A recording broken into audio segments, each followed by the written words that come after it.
For the sake of keeping this video under 35 minutes, I'm just going to get this out of the way now. That touch pass by Jokic is now my favorite pass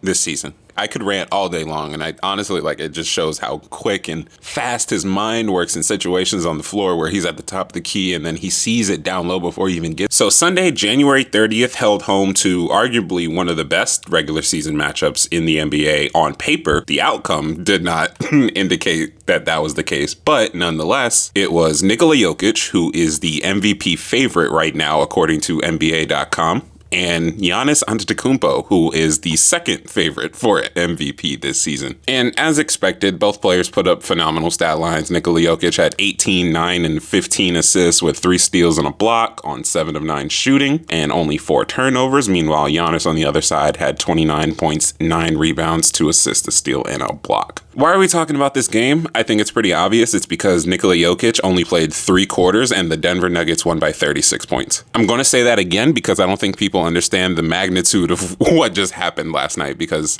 obviously football playoffs were on. It was the conference championships, so people are naturally going to go over there because those are higher stakes, whatever. Those are the Super Bowl appearances on the line. But what Nikola Jokic did and the Denver Nuggets did to this Bucks team last night was incredible.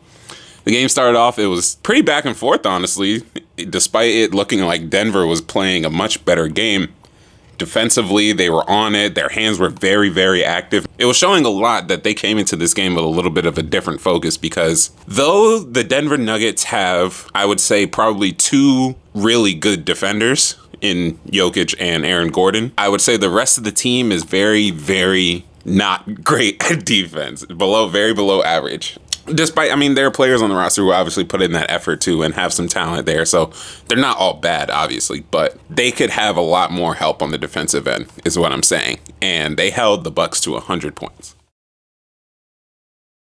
Jokic, like I said before, he played 3 quarters. He had a near triple-double. The first 10 minutes of the game, I took a screenshot because it was remarkable what he was doing. I think he had 6 points, 4 rebounds, 8 assists, and 3 steals within the first 10 minutes of the game. He set the tone very early defensively because, like I said, the Nuggets had very, very active hands if you were watching that game early on. They were in every single passing lane. They had 8 steals as a team. Aaron Gordon also, I think, was another great talking point in this because he finished with 24 points and 7 rebounds, a steal and a block in just 28 minutes of play. And there were times in the game where he was straight up going after Giannis. And it started with Aaron Gordon not getting a foul call on one end. I can't remember what quarter it was, but there was a lot of contact under the hoop, and he wasn't happy that there was no call. So I think the next 2 offensive possessions, Aaron Gordon brought the ball down. The first time he attacked Giannis, he missed, he got his own rebound, he went back up, and you could see the look on his face, he was intent on going back down into the paint against Giannis because he felt like he got slighted on that non-foul call. Honestly, that was a feel-good moment because Aaron Gordon obviously is a quintessential role player. He's Jokic's cutter. He's the best perimeter defender on the team. He is a very versatile 3-4-5 if you need him to be. And he had a tremendous game today. Do the Nuggets win without his play? I don't think so. This is a drastically different game without Aaron Gordon, having this monster of a game. I'm a little biased because the people that follow me on Twitter know that I have been, I guess I could say, converted into a Jokic/Nuggets fan. Super fan even. I have been very obsessed with the Nuggets recently. Anyway, regardless, the Nuggets came out of here with a great victory. They were hitting on all cylinders. The Bucks just couldn't keep up. The Nuggets were getting so many offensive possessions, and that's because they were getting ran through by Jokic. He was running the offense as he sees fit. Obviously, this is a 7-footer who has been doing this for years on end now. The ability to have 15 assists to 4 turnovers, the ability to cross-court pass, the ability to see over top of every defender and just drop that ball into where it needs to be like a pin drop. Just dropping it into a basket.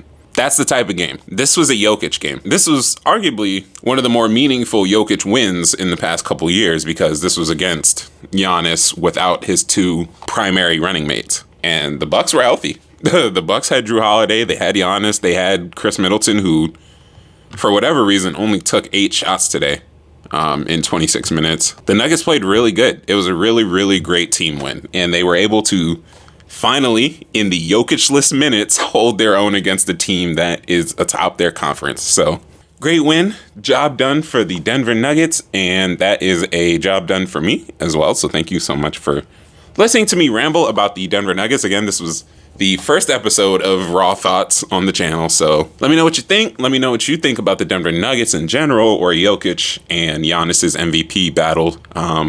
Yeah, thanks for watching, listening. See you later.